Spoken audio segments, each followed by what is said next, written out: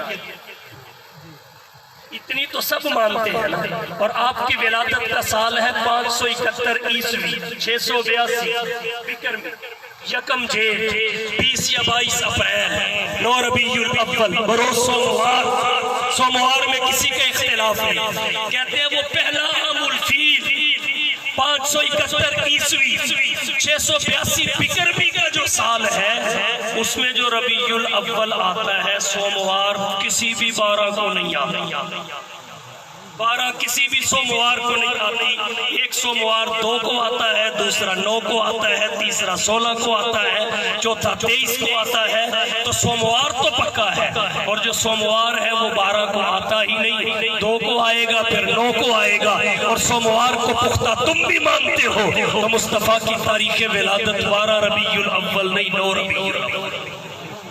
توجہ، ختم نبوت میں ایک تو نقطہ عرض کرنا چاہتا ہوں، اعداد میں بڑا عدد کون سا؟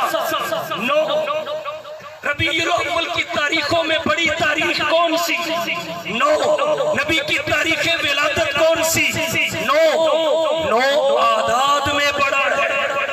جس دن پہ بولا جائے گا وہ تاریخوں اور ایام میں بڑا ہوگا، اور جو اس تاریخ میں آئے گا وہ نبیوں میں بڑا ہوگا، اور جو بڑا ہوگا وہی آخری نبی ہوگا۔ توجہ، 9 کے بعد نیا عدد کوئی نہیں، حضور کے بعد نیا نبی کوئی نہیں۔ 9 کے بعد عدد آتے ضرور ہیں، مگر وہی جو 9 سے پہلے گزر چکے ہیں۔ حضور کے بعد عیسیٰ آئیں گے ضرور، مگر ہوں گے وہی جو پہلے گزر چکے ہیں۔ 9 کے بعد تمام عدد بھی جمع ہو کے آ جائے، جمع ہو کے آ جائے۔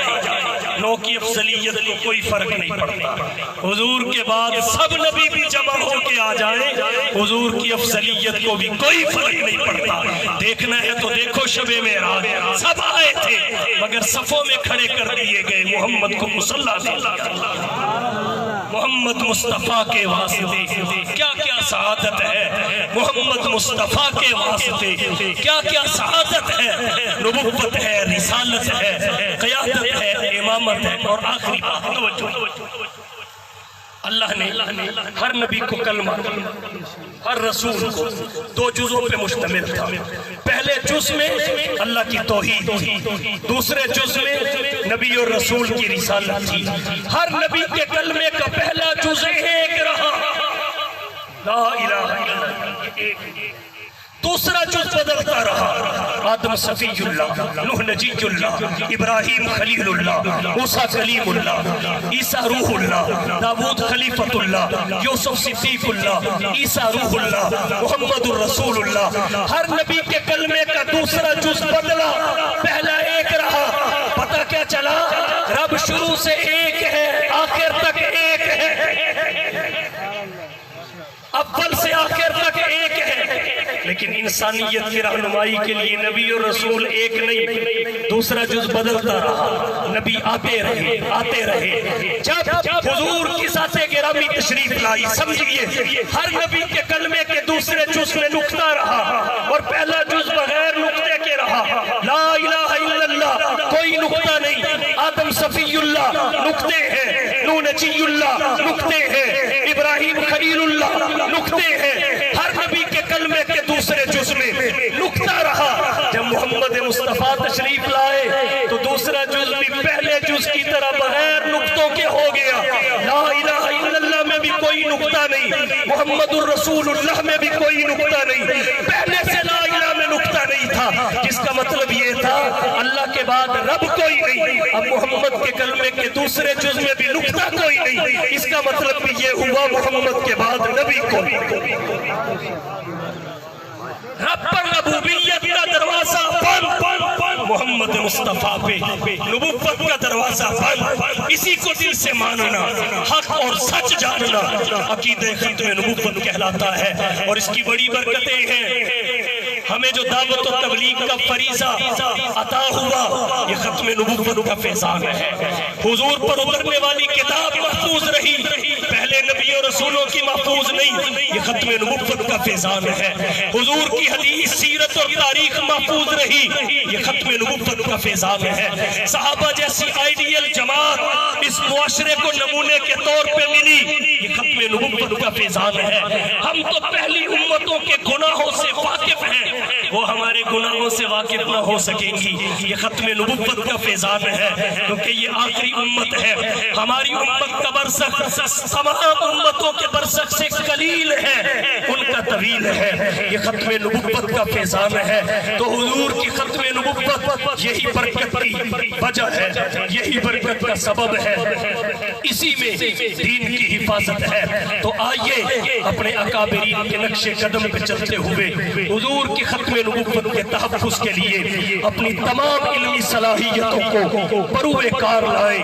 حضور کی ختم نبوت کے تحفظ کے لیے ہم دوسروں کو آپ کی ختم نبوت کا عقیدہ سمجھائیں، اور منکرین ختم نبوت کی جدید شکلوں اور صورتوں سے متعارف کروائیں، اور منکرین ختم نبوت کا مصنوعی بائیکاٹ کرے، جیسے ہم نے فرانس کے گستاخوں کا معاشرتی اور معاشی بائیکاٹ کیا ہے، اسی طرح یہاں بھی ہم حقیقی بائیکاٹ کریں حضور کی ختم نبوت کے منکروں کا۔ اور کچھ نہیں کر سکتے، یہ تو کر سکتے ہیں۔ تو آئیے نبی کی ختم نبوت کے لیے اس عزم کے ساتھ ہم اپنے اکابر کے نقش قدم پہ اپنے ان دوستوں کے شانہ بشانہ ہو کہ نماز اچھی، روزہ اچھا، حج اچھا، زکاة اچھی، مگر باوجود اس کے میں مسلمان ہو نہیں سکتا۔